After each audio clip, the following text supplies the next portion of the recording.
नमस्कार दोस्तों, स्वागत है आपका सफ़रनामा क्लासेस यूट्यूब चैनल में। जैसा कि आप सभी को पता है, आपके उत्तर प्रदेश पुलिस का जो एग्ज़ाम है वो आज और कल में होने हैं।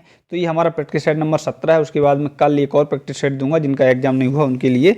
तो चलिए बिना किसी देरी के हम इस प्रैक्टिस सेट को शुरू करते हैं। तो पहला क्वेश्चन देखते हैं, पानी के दबाव की स्थिति में उगने वाले पौधे को किस नाम से भी जाना जाता है? तो उस दोस्तों पौधे को जानते हैं, ये देखिए जेरोफाइट्स, क्या जेरोफाइट्स नाम से जाना जाता है। चलिए अगला क्वेश्चन है, निम्नलिखित में से कौन जरीफ का हिस्सा है? तो जरीफ के हिस्से की बात करें तो ये कि छल्ला, फीता, गट्टा, ये सभी जो है जरीफ के हिस्से होते हैं। तो ऑप्शन नंबर जो डी है ये बिल्कुल सही हो जाएगा। चला क्वेश्चन है, 2023 में राजीव गांधी खेल रत्न पुरस्कार किसे दिया गया? तो ये दिया गया था टेबल टेनिस खिलाड़ी शरद कमल अचंता। किसे? शरद कमल अचंता की बात करें 2024 की, तो 2024 में ये जो पुरस्कार है कुल 2 लोगों को दिया गया था। तो उनके जो नाम है हमें कमेंटम बताएं, मैंने आपको वीडियो पहले ही करा दी है। चलिए अब हम अगला क्वेश्चन देखते हैं, भारत के पूर्वोत्तर राज्य सिक्किम में निम्न में से कौन सी भाषा बोली जाती है? सिक्किम राज्य में जो भाषा बोली जाती है उसका नाम है दोस्तों लेप्चा। लेप्चा बोलते हैं या फिर यहाँ पे इंग्लिश बोलते हैं। ठीक है, चलिए अगला क्वेश्चन देखते हैं, खेलो इंडिया यूनिवर्सिटी गेम 2023 की पदक तालिका में कौन सा विश्वविद्यालय शीर्ष पर रहा था? तो इसका जो राइट आंसर हो जाएगा पंजाब यूनिवर्सिटी, जो पंजाब की है ये शीर्ष पर रही थी। चलिए अगला क्वेश्चन देखते हैं, सल्फर का उपयोग होता है तो इन 4 ऑप्शन में से किस में होता है? तो इसका जो राइट आंसर है वो जाए उपयुक्त सभी में। तो क्या क्या है, डायनामाइट में होता है, गन पाउडर में होता है और बारूद में होता है। तीनों की तीनों विस्फोट करने वाली चीज़ है। तो सल्फर एक विस्फोटक पदार्थ तो है ही।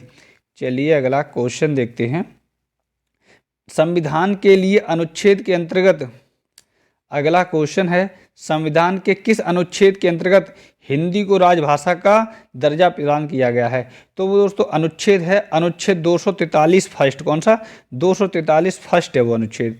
चलिए अगला क्वेश्चन देखते हैं, नीति आयोग के पूर्णकालिक सदस्य कौन नियुक्त किए गए हैं? वो किए गए doctor Arvind Birwani. Option number जो ए दिया है ये सही हो जाएगा। पूर्णकालिक सदस्य यानी कि जब तक ये जिंदा है तब तक नीति आयोग के सदस्य बने रहेंगे। अगला क्वेश्चन है, एशियाई खेलों भारतीय महिला क्रिकेट टीम ने कौन सा पदक जीता एशियाई खेलों में? तो भारतीय क्रिकेट महिला टीम की बात करी जाए तो उन्होंने जीता था दोस्तों स्वर्ण पदक। ऑप्शन नंबर जो ए है ये बिल्कुल सही हो जाएगा। अगला क्वेश्चन है, G20 की थीम जो है वसुधैव कुटुंबकम किस उपनिषद से ली गई है? तो ये जो थीम है वो ली गई थी दोस्तों महाउपनिषद से। किससे? महाउपनिषद इसका राइट आंसर हो जाएगा। चलिए अगला क्वेश्चन देखते हैं, निम्नलिखित में से कौन सा प्रक्षेपास्त्र भूमि से वायु में जाने वाला प्रक्षेपास्त्र है? तो इसका जो राइट आंसर है वो जाएगा ये अग्नि मिसाइल जो है ये भूमि से वायु में वार करता है। अगला क्वेश्चन है, भारतीय संविधान के किस अनुच्छेद के अंतर्गत वित्त आयोग के गठन का प्रावधान है? तो वो दोस्तों अनुच्छेद है, उसका नाम है अनुच्छेद 280। 280 में वित्त आयोग का गठन किया गया है। चलिए अगला क्वेश्चन देखते हैं, कर्नाटक का कौन सा त्यौहार संगीत और नृत्य को समर्पित है? उस त्यौहार का नाम है ये देखिए होयसल महोत्सव। कौन सा? होयसल महोत्सव। चलिए अगला क्वेश्चन देखते हैं, भारत में किस उद्योग में सर्वाधिक लोग कार्यरत होते हैं? तो उस उद्योग का नाम है दोस्तों कपड़ा उद्योग। कपड़ा उद्योग में भारत के सर्वाधिक लोग काम करते हैं। अगला क्वेश्चन है, सबसे अधिक समय कटिबंध किस देश में है? तो सबसे अधिक समय कटिबंध की बात करें वो है दोस्तों रूस में। रूस में सर्वाधिक कटिबंध होता है। चलिए अगला क्वेश्चन देखते हैं, छोटी आंत और बड़ी आंत के जंक्शन से जुड़ी थैली को क्या कहा जाता है? इंपॉर्टेंट ये क्वेश्चन है। तो उसे कहा जाता है दोस्तों, ये देखिए क्या लिखा है, अंध्रांत्र। क्या कहा जाता है? अंध्रांत्र। ठीक है। चलिए अगला क्वेश्चन देखते हैं, कौन सा एसिड मनुष्यों के पेट में मौजूद है जो मतलब पाचन क्रिया की सहायक करता है? तो उस एसिड का नाम है दोस्तों हाइड्रोक्लोरिक एसिड। कौन सा? Hydrochloric acid. ऑप्शन नंबर जो बी दिया है बिल्कुल सही हो जाएगा। अगला क्वेश्चन है, के अब्दुल गफ्फार के द्वारा निम्नलिखित में से कौन सी पुस्तक लिखी गई है? उस पुस्तक का दोस्तों नाम है अनजान साक्षी। और इसका जो विमोचन किया है वो किया था MS धोनी ने। किसने किया था? MS धोनी ने। चलिए अगर अलकनंदा नदी भारत में भागीरथी नदी से कहाँ मिलती है? तो ये जो अलकनंदा नदी है ये भागीरथी से मिलती है देवप्रयाग में। जैसे ये अलकनंदा आई है और ये आ गई भागीरथ। ठीक, और जैसे यहाँ पे ये मिली उसके बाद जो ये चली है यहाँ से ये हो गई गंगा नाम। अगला क्वेश्चन है, चंद्रमा पर किसी वस्तु का भार पृथ्वी पर उसके भार के बराबर होता है? तो दोस्तों छठे भाग के बराबर होता है। ऑप्शन नंबर जो बी दिया ये बिल्कुल सही हो जाएगा। अगला क्वेश्चन है, निम्नलिखित में से किस सम्राट ने सांची के स्तूप का निर्माण कराया था? तो सम्राट का जो नाम है वो है, ये देखिए, अशोक। अशोक ने कराया था सांची के स्तूप का निर्माण। चलिए अगला क्वेश्चन देखते हैं, निम्नलिखित में से किस शहर से होकर नेत्रावती नदी बहती है? तो शहर का नाम है दोस्तों मंगलुरु। कौन? मंगलुरु के बीच में बहती है ये नदी। चलिए अगला क्वेश्चन देखते हैं, किस बंदरगाह को डायमंड हार्बर के नाम से भी जाना जाता? उस बंदर का नाम है कोलकाता बंदरगाह को डायमंड हार्बर के नाम से भी जाना जाता है। अगला क्वेश्चन है, निम्नलिखित में से कौन सा सोडा फाउंटेन बनाने में प्रयुक्त सामग्री नहीं है? तो इसका जो राइट आंसर है वो हो जाएगा ये चॉकलेट सीपर। चॉकलेट सीपर नहीं है। चलिए अब हम अगला क्वेश्चन देखते हैं, कौन सा संगठन भारत का स्थलीकृत मानचित्र बनाता है? तो संगठन का अगर नाम लें तो वो संगठन है दोस्तों, ये देखिए, भारतीय सर्वेक्षण विभाग। क्या? भारतीय सर्वेक्षण विभाग।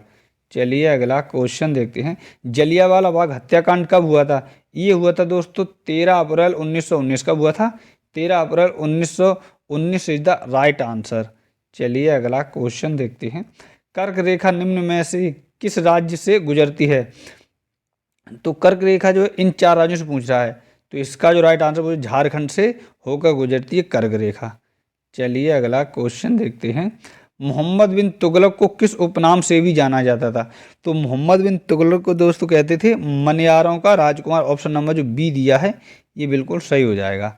चलिए अगला क्वेश्चन देखते हैं, महात्मा गांधी को सर्वप्रथम राष्ट्रपिता किसने संबोधित किया था? वो किया था दोस्तों, ये देखिए, सुभाष चंद्र बोस ने, और ऑल इंडिया रेडियो से किया था। ठीक है। चलिए अगला क्वेश्चन हम देखते हैं, मुद्रा का तात्पर्य होता है। तो मुद्रा का तात्पर्य क्या है? तो इसका जो राइट आंसर है वो हो जाएगा मूल्य का मापक। मूल्य का मापक ही तो मुद्रा कहलाता है। चलिए अगला क्वेश्चन हम देखते हैं, दूरदर्शन के उद्घाटन समारोह में किसने शहनाई बजाई थी? तो उसका दोस्तों नाम है वो है, ये देखिए, बिस्मिल्लाह खान। कौन है? बिस्मिल्लाह खान जी ने बनाई थी शहनाई। अब इनको भारत रत्न कब मिला है ये हमें कमेंट में बताएं। चलिए हम अगला क्वेश्चन देखते हैं, इनमें से किसने भूमि मापन की व्यवस्था प्रारंभ की थी? वो की थी दोस्तों शेरशाह सूरी। ऑप्शन नंबर जो सी दिया है ये बिल्कुल सही हो जाएगा।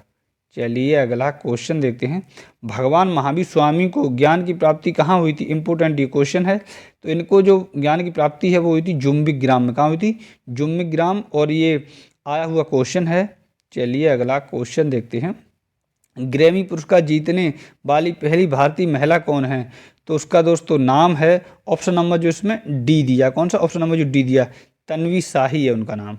अगला क्वेश्चन है, जनगणना 2011 के अनुसार ग्रामीण भारत की आबादी कितनी है? बात करें ग्रामीण भारत की आबादी की तो देखिए 83.3 करोड़ है। कितनी है? 83.3 करोड़। चलिए अगला क्वेश्चन देखते हैं, किस वर्ष में अनुसूचित जाति एवं अनुसूचित जनजाति के राष्ट्रीय आयोग का निर्माण किया गया था? तो वो जो वर्ष है दोस्तों उसका 1990। कब किया गया था? 1990 में। अगला क्वेश्चन है, निम्नलिखित में से कौन सुमेलित नहीं है? तो सुमेलित नहीं है वो देखें पहले, तो ये देखिए, महात्मा गांधी स्टेडियम मेरठ में नहीं, ये वाला सुमेलित नहीं है, तो ये वाला राइट आंसर हो जाएगा। बाद बाकी देखिए, ग्रीन पार्क स्टेडियम कानपुर में है, बिपिन रावत सैनिक स्कूल जो है मैनपुरी में ही है, और गुरु गोविंद सिंह स्पोर्ट कॉलोनी जो है वो लखनऊ में है।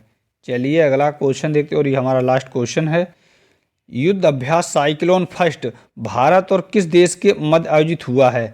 तो ये दोस्तों हुआ है मिस्र के साथ में। तो आज की क्लास में इतना ही। आप ये क्लास पूरी देख चुके हैं, और आज जिन जिन का बच्चों का एग्ज़ाम उन सभी को ऑल दी बेस्ट। आप जाएं एग्ज़ाम अच्छे से पेपर दे के आएँ, और हल्के मन से जाइए, बिल्कुल भी मन को दबाव न रखें, भारी न रखें। आपका जो एग्ज़ाम है वो अच्छा ही होगा। चलिए मिलते हैं नेक्स्ट क्लास में, तब तक आप अपना अपनी फैमिली का ख्याल रखिए और अच्छे से पेपर देने जाइए। धन्यवाद दोस्तों।